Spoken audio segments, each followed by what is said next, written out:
We're It's live. always safe to assume as soon as you press live. Hey everyone, Mary and Yep. I were just talking about how sometimes Substack just decides to play jokes on us, and they go live for like 30 seconds as we're just staring off at the wall.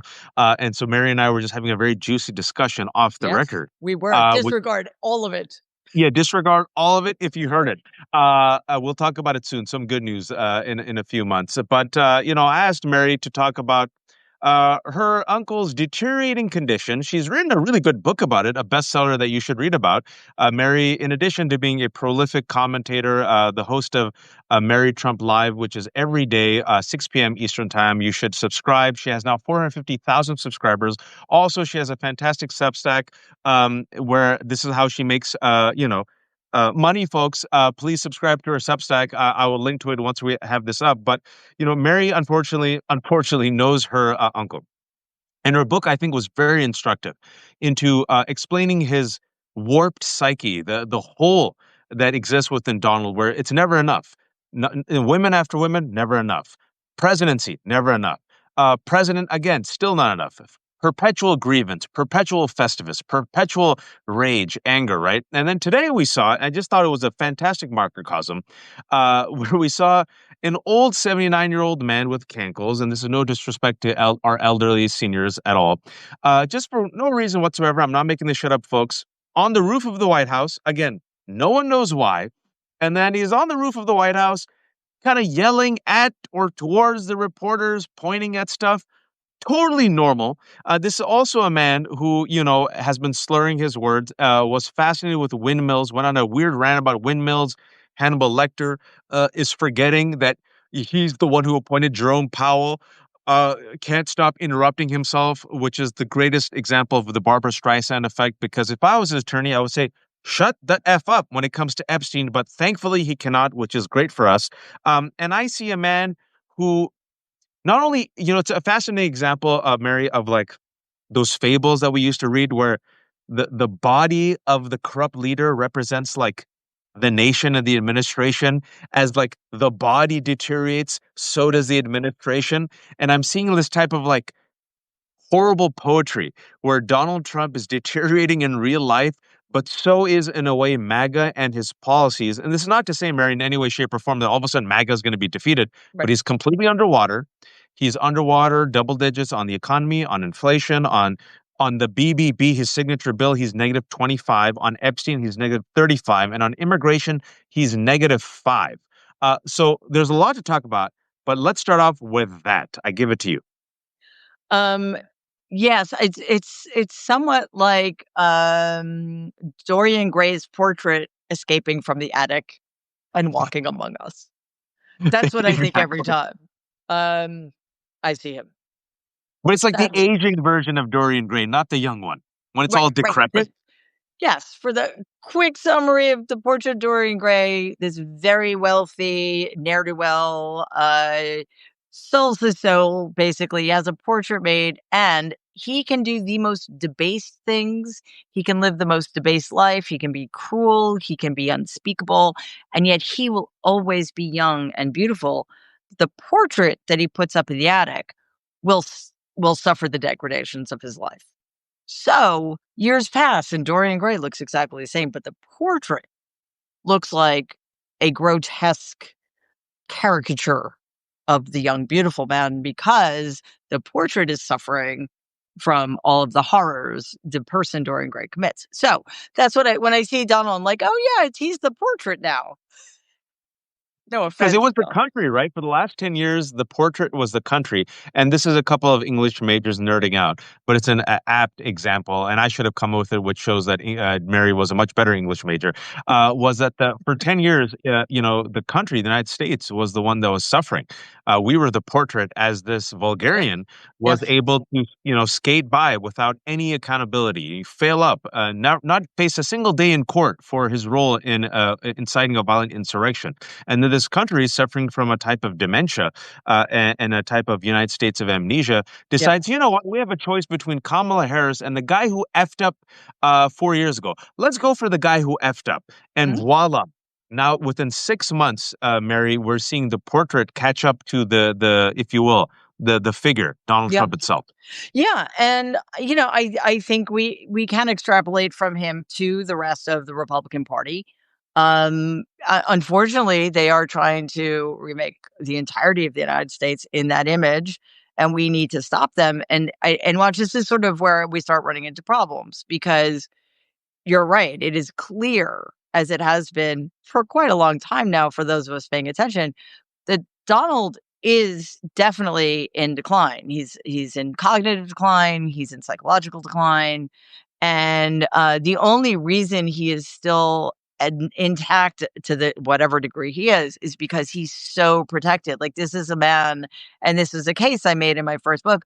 He's essentially been institutionalized his whole life. He was Mm. protected by my grandfather's very small, very controlled world and massive amounts of money. And then NBC, sorry, the banks who protected him for the bankruptcies took over and gave him an allowance, so um, he didn't have to change his lifestyle or learn from any of his mistakes. And then NBC did that with The Apprentice, and now the Republican Party has been doing it. So that's why we see him, yes, in decline, but it's taking much longer than it should have. If he had had to face real pushback, real criticism, real attacks every day, he would have withered under that pressure, because, as we know, he's in addition to everything else, he's very thin-skinned, and he hates being challenged, and it makes him crazy. Like, we saw how he behaved during his debate with Kamala Harris. He was, quite frankly, out of his mind during that debate, and the fact that anybody suggested that he did well was mind-blowing to me. So we're seeing more and more evidence of this. There are times, I swear to you, he does not seem to be oriented to time and place anymore. Yeah. He Yeah. refers to people who aren't there, or people are right in front of him, and he doesn't know who they are, even though he claims they're good friends of his, et cetera, et cetera. But that brings us to the problem. He's not the problem. It is this this fascist Republican Party continues to cover for him, despite the fact that doing so is most likely going to be detrimental to that party, thank goodness. But that is why we see all of this urgency to redraw maps in Texas and other red states to give the Republicans an advantage in the 2026 midterms, even though to do so would be extra legal and extra constitutional. So they know that he is an albatross at this point, but as has always been the case with the Republican Party, and here's another literary reference for all of you, which is not at all really interesting, and it's been said many times before, but it's worth pointing out again, that the Republican Party creates the monster, thinks that they can control it, and then Frankenstein's monster suddenly is uncontrollable. And here we are. And I appreciate the fact that you said it was Frankenstein's monster, because the monster itself is not named Frankenstein. It was Dr. Frankenstein who That's created the monster, and the name of the monster was actually Adam. And MAGA, and what MAGA represented was, they thought it could be on a leash, right? I don't want to give. I always take the opportunity to shit on Reagan, yeah, because it could be traced all the way back to even the Southern strategy, but Reagan kind of supercharged it, right? yeah, And even Reagan, even though he wasn't as bad, and even George W. Bush isn't as bad. They're all terrible, as bad mhm, as Donald Trump, right? What I agree. this Frankenstein, this monster that you talked about, is they knew what they were doing with the dog whistles. Lee Atwater famously said in 1980, "Well, we can no longer say the N word, N word, N word, so we say other things like welfare queens and busing, and we say other Hmm. stuff. But it's all dog whistles, right? Yeah. So they thought they could keep it at bay, right? This was like their Luca Brasi, their ugly hitman they could bring out with the dog whistles, right? But still, the institution, the adults in the room, they're in control, and they have the monster on the leash, Mary, right? They Mhm. can unleash it, but they can bring it back. John Right. McCain did it, Mitt Romney did it, George W. Bush did it. They did it against other Republicans. I want to remind people that George W. Bush's team called up Republican voters and said, "Would you vote for John McCain if you knew he had a black child?" And they're like, "I don't think so." Okay, Yep. thank you. Bye. Click. And John McCain did not have a black child. He adopted a Bangladeshi girl. But that's what they did: the dog whistles, the hatred, the cruelty, the meanness, the racism, the Yep. misogyny, but with a nice little veneer and sheen, right? So Hmm. what happens is Donald comes out pure raging id, and I was talking to Adam, our good friend Adam, just a couple hours ago, and we're old enough that we remember the establishment hated Donald 10 years ago. I know it sounds inconceivable, to quote Princess Bride, but Ted Cruz hated him, Lindsey Graham hated him, Rupert Murdoch hated him, the funders hated him. They did not want this guy to win, but he won. The monster escaped and has now engulfed and eaten, if you will, the Republican Party. MAGA is a Republican Party. But you mentioned Yep. something which I think is very fascinating, is that he is in decline. Yep. And I feel, Mary, and I want your take on this because we haven't talked about this, you and me publicly. I believe that the old guard, the establishment, the Rupert Murdochs, realizes this is a doddering old man.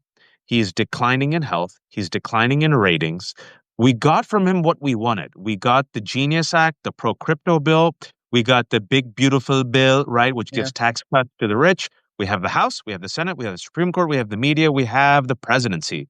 And now I feel, Mary, I want your take on this.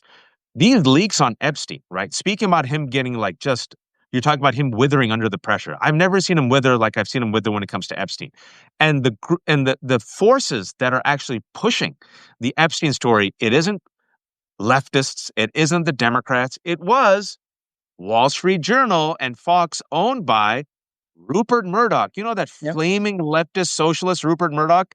So to me, Mary, that's Rupert Murdoch sharpening the knives, All right. pointing the knife at Donald Trump and going stabby, stabby. Your take. Stabby, stabby. Stabby, stabby.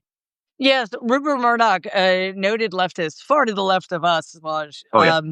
I wish he would rein it in a little bit and stop being such a horrible socialist.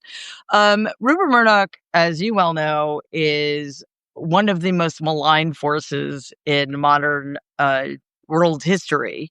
He has almost single-handedly destroyed several democracies. And he clearly saw an opportunity to use Donald to further that end, and it's actually working out quite swimmingly in some ways. However, I Hmm. think even people like Rupert Murdoch are beginning to realize that this is unsustainable. And it's not that they can't control Donald because he's suddenly deciding he's independent and wants to do things his own way. It is because he's in serious psychological and cognitive decline, and he has no control over himself, let alone anything else. So that article in the Wall Street Journal, which we need to be very clear here, was published because they knew they had their facts right.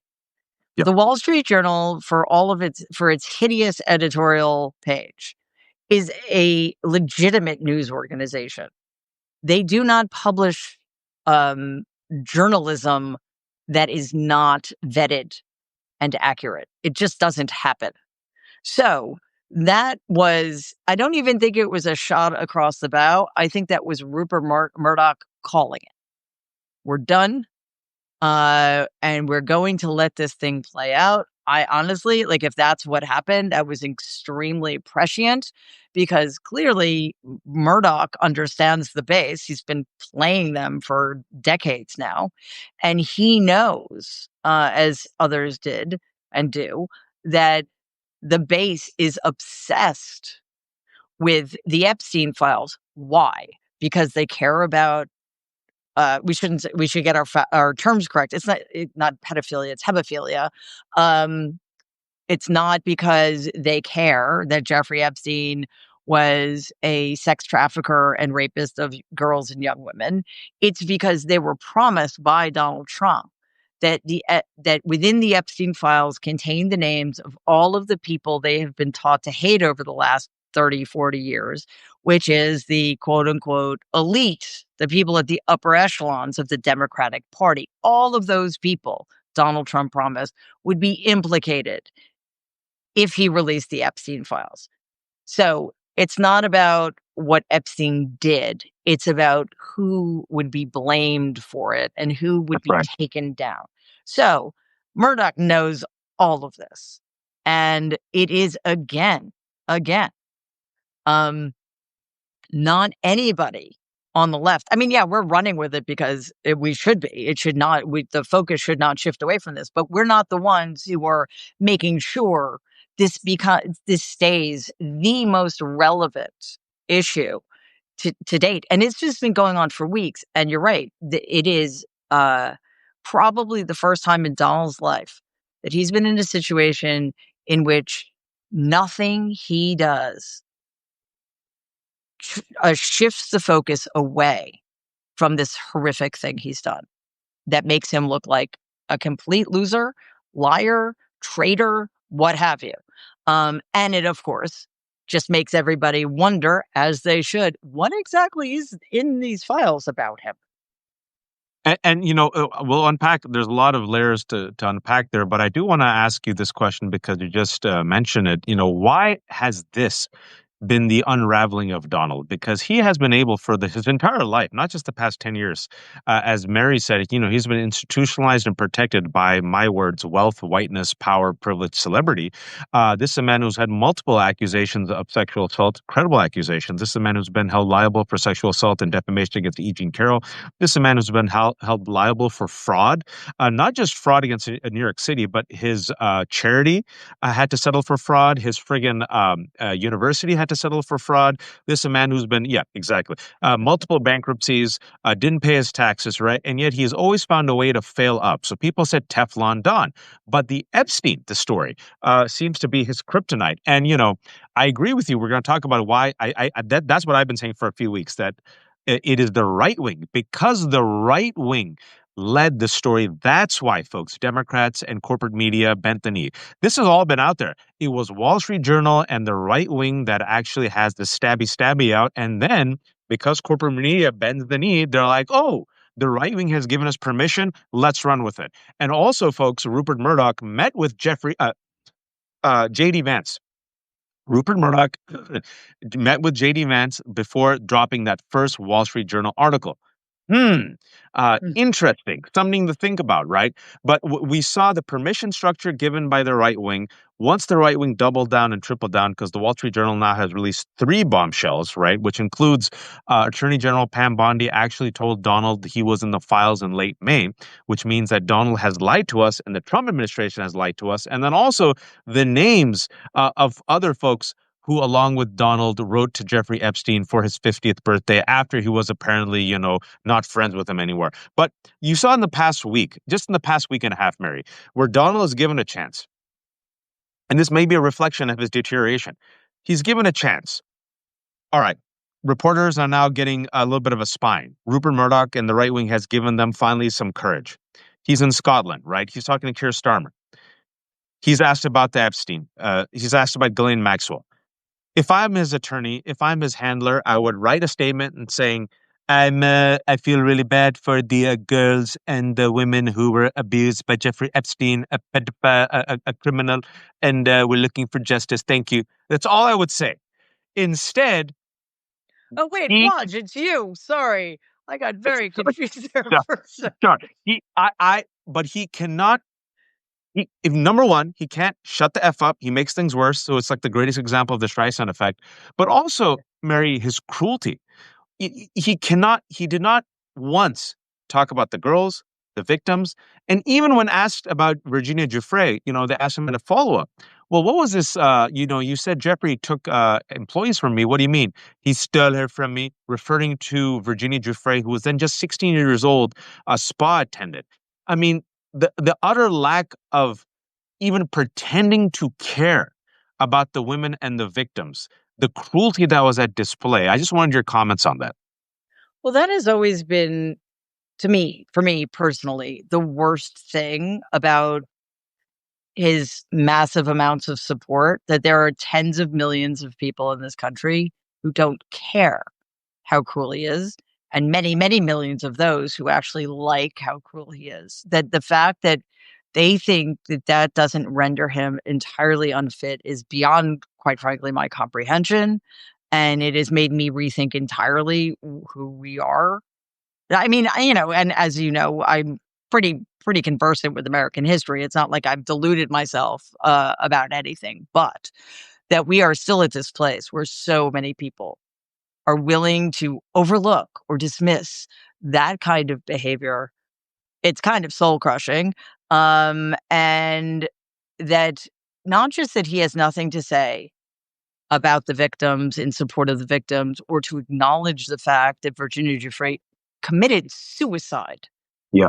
not long ago April. because of the horrors she suffered at one of Donald's best friend's hands, and never, ever, ever got any justice or a closure. And on top of that, Donald is actually potentially going to pardon the woman who was largely responsible for the horrors inflicted on hundreds, if not thousands, of girls and young women. And not only that, but he's also saying nice things about Ghislaine Maxwell, who is Yep. a monster. She's a monster.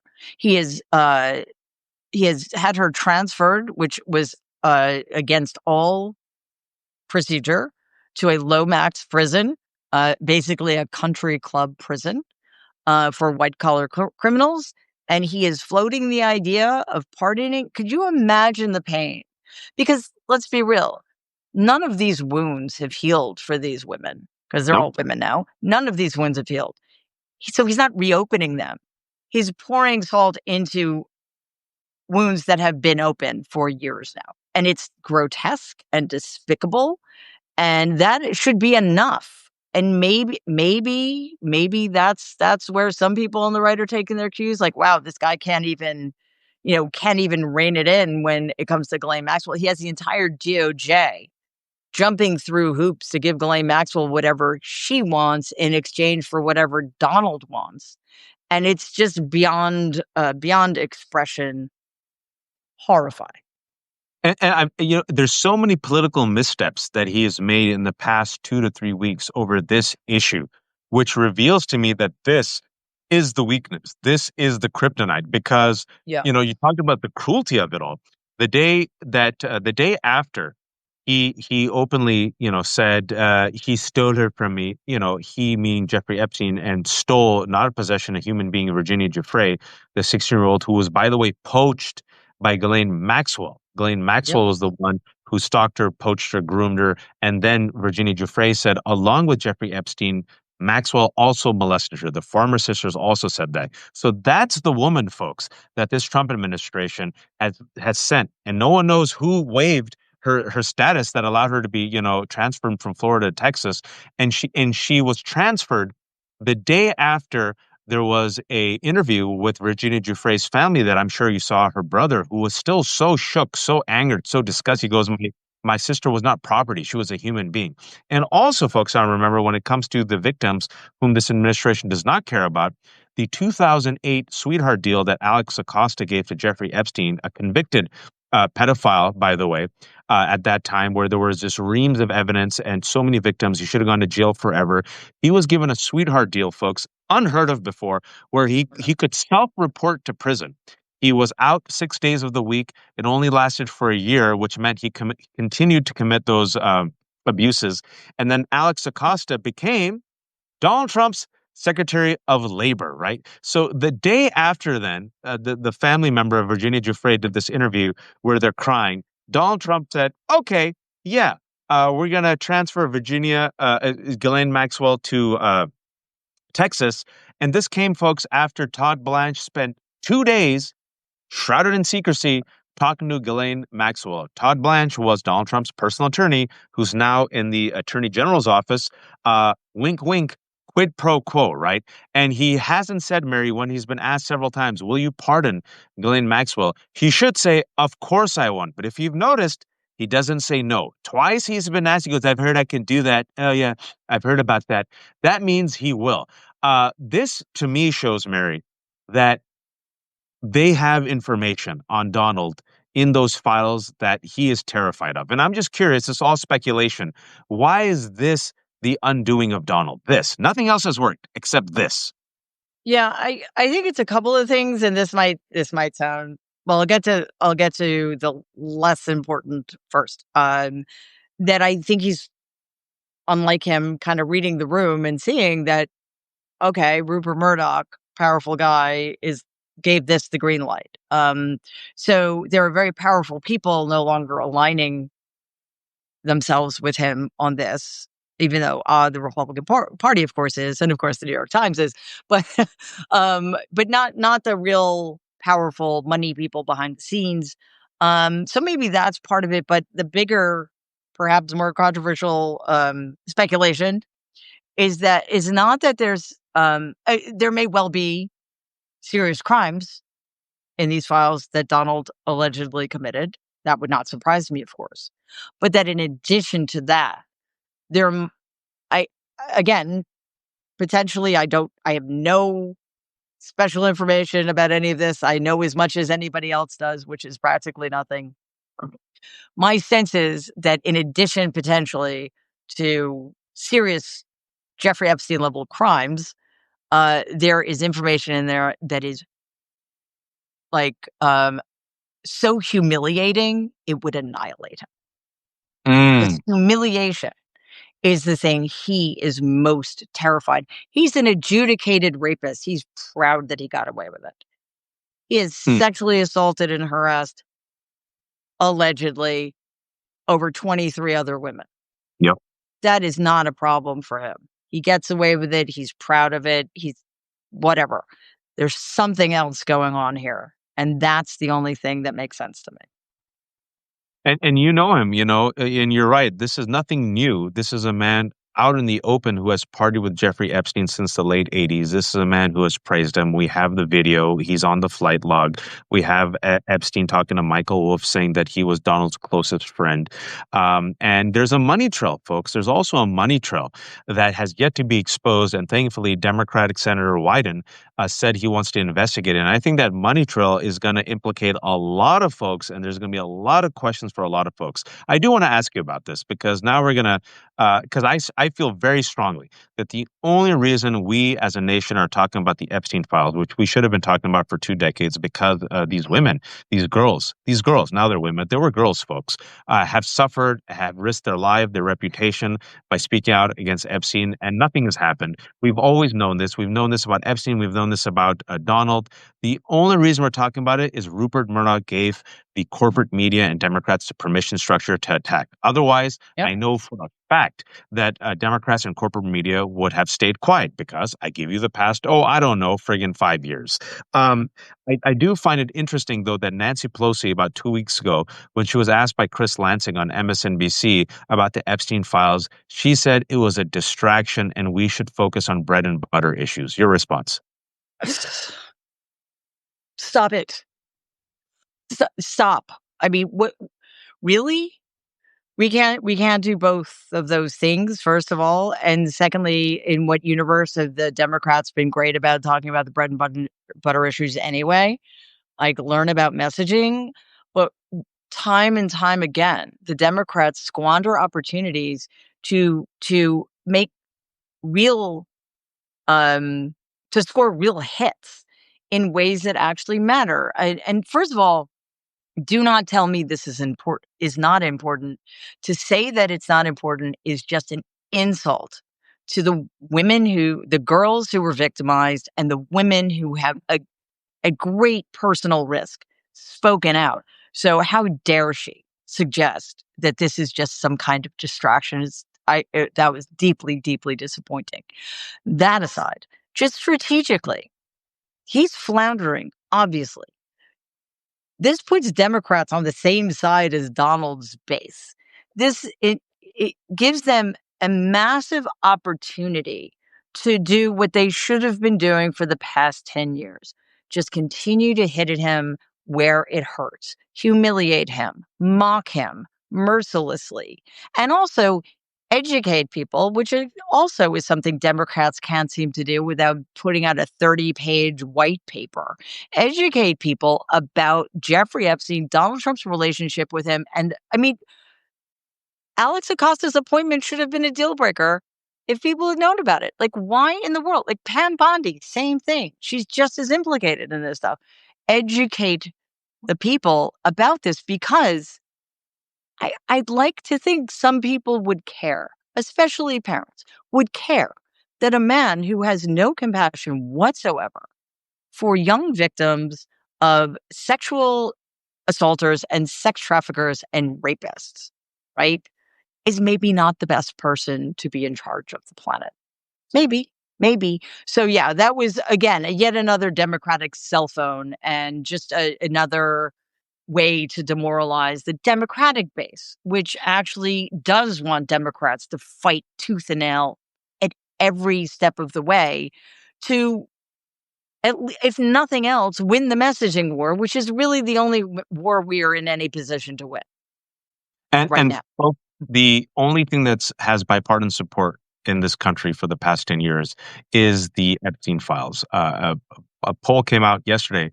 80+% of Republicans, 80+% of independents, and 90% of Democrats are all united and they want more information about the Epstein files. When can you get that type of consensus on anything anymore in the United States of America, right? So this Yeah, so is let's stop talking about it, yeah. Democrats. So let's stop talking about it. In addition to strategy, let's just think cold hard strategy. If your opponent is floundering and its own base is finally, after 10 years, the cultish base, you're seeing cracks, and this is weakening him, and you're seeing people, about the majority of the country, there's about 89% of the country is not following this issue, and they're united.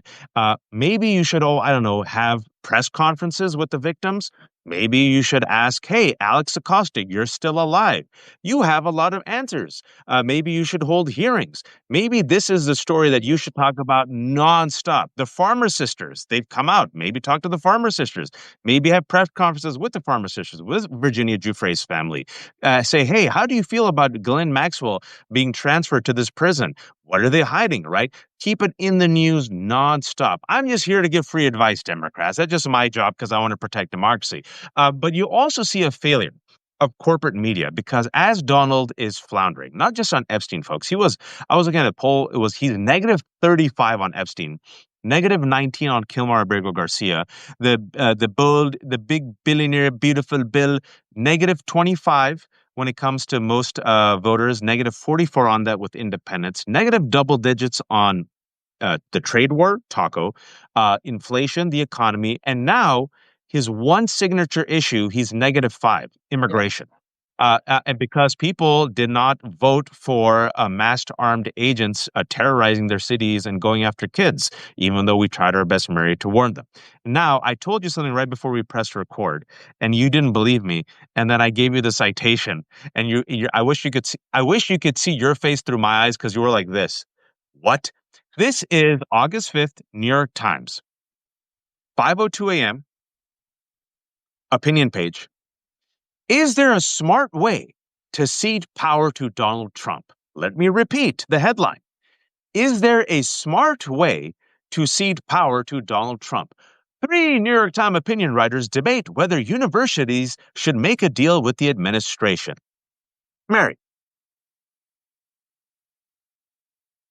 For some bizarre reason, I'm thinking of Edvard Munch's painting.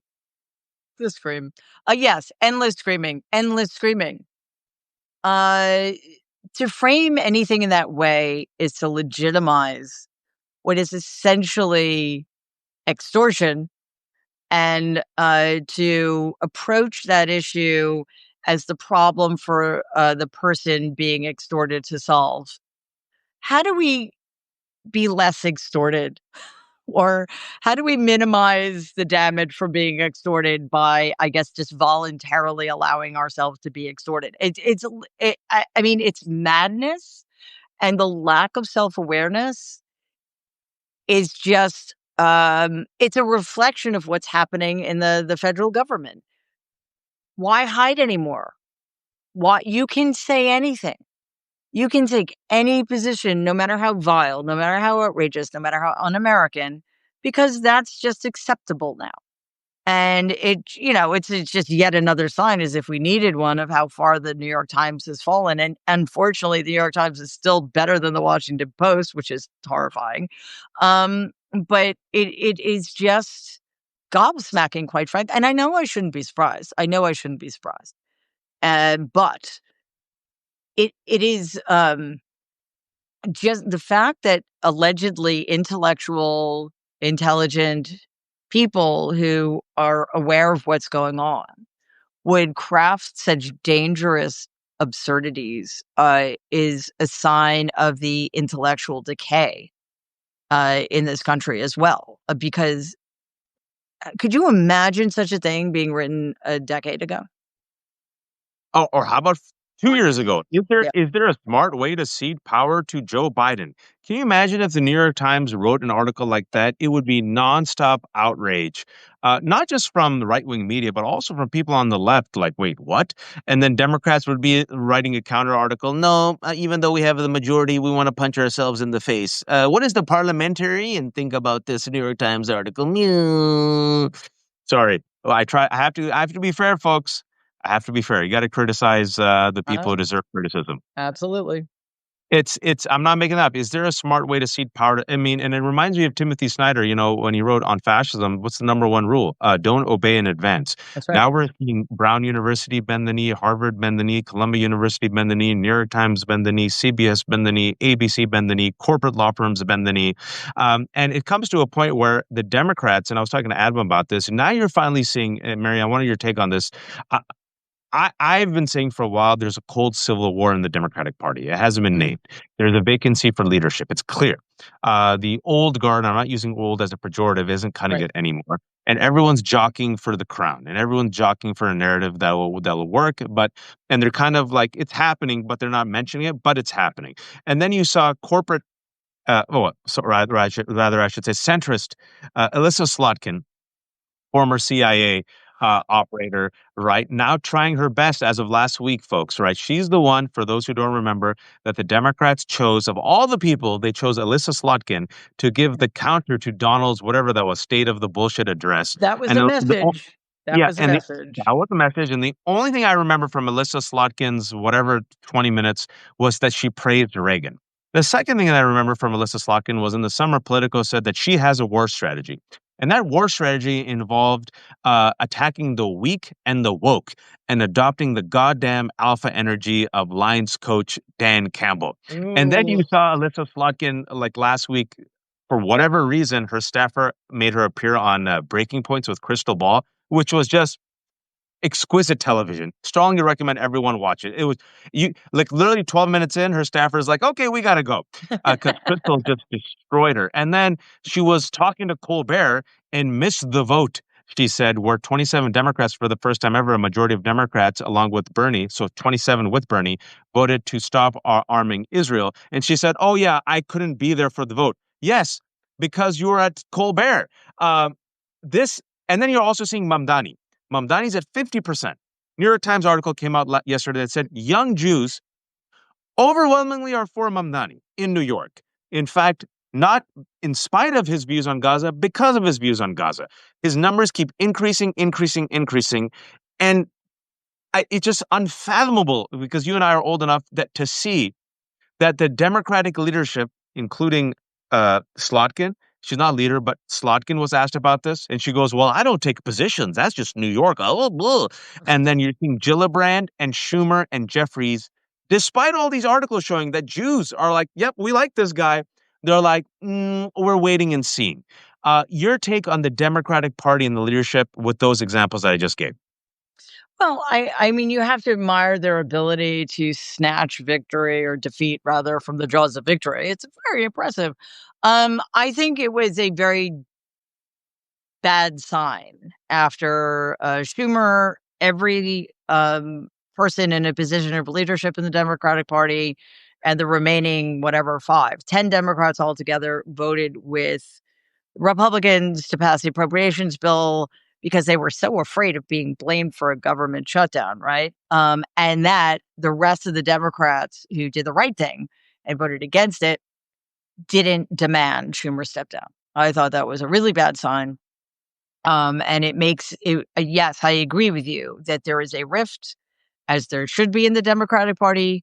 I just am not sure because of the culture in the Senate, the bullshit myth that collegiality and bipartisanship is more important than saving democracy, for example, that the Democrats who maybe are willing to lead in a way the Democratic Party and indeed the country needs aren't willing to do the work that's required, which is to take unpopular positions, to go after Democratic leadership, because I think they believe that showing a united front is more important than making real change. And without making a real change, it's not that we have the wrong leaders, it's that we have no leaders at all. There is you said this earlier, there's a massive leadership vacuum at the top of the Democratic Party, which certain Democrats should see as an opportunity. And I'm not entirely sure why they are not taking it and running with it. And it's appalling.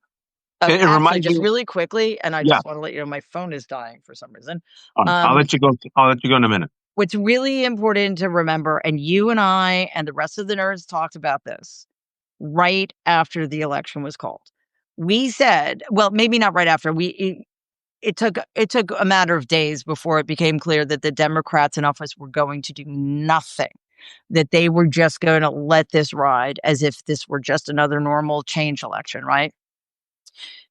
We said, and have been saying ever since, that the only hope here is Democratic governors in blue states and the guy in Kansas. um, I think we're being proven correct. It's the Democratic governors are the last line of defense against encroaching fascism. And we're seeing that they are willing to play hardball Yep. against the horrific gerrymandering that's, or not even gerrymandering, it's stealing of the next Mm. election that's going on in Texas and will spread to other red states. So I can only hope, because even my governor in New York, Kathy Hochul, who has been very disappointing in many ways, she could have removed Eric Adams from office. She did not. She interfered with congestion pricing, which was a terrible move. Luckily, it was instated anyway. However, she actually, this is her these are her words, we are at war. She is getting it. She's recognizing it. J.B. Pritzker has gotten it all along.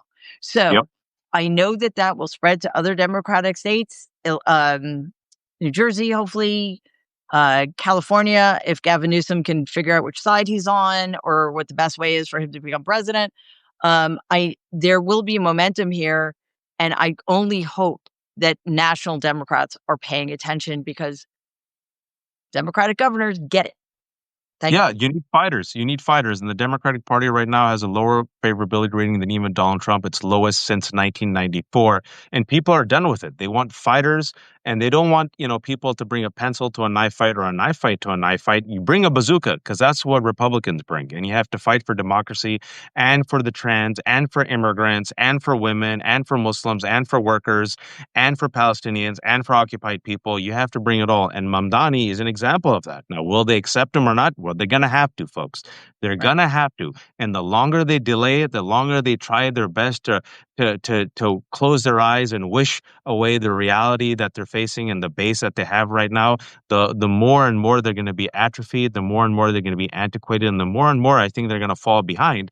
And the people who finally wisen up and evolve quickly, folks, pretty quick, because I think people are fed up, they're going to be the ones that are rewarded. So we're seeing at least some fight, and we're seeing a vulnerable Donald, and Mary has to go because her phone is dying, and then she also has a show in an hour. Yes, Mary. Right. But really, really quickly, because I think this is important and we can end here.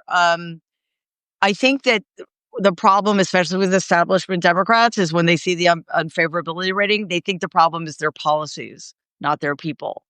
I mean, not the politicians. And they need to look in the mirror. That's all.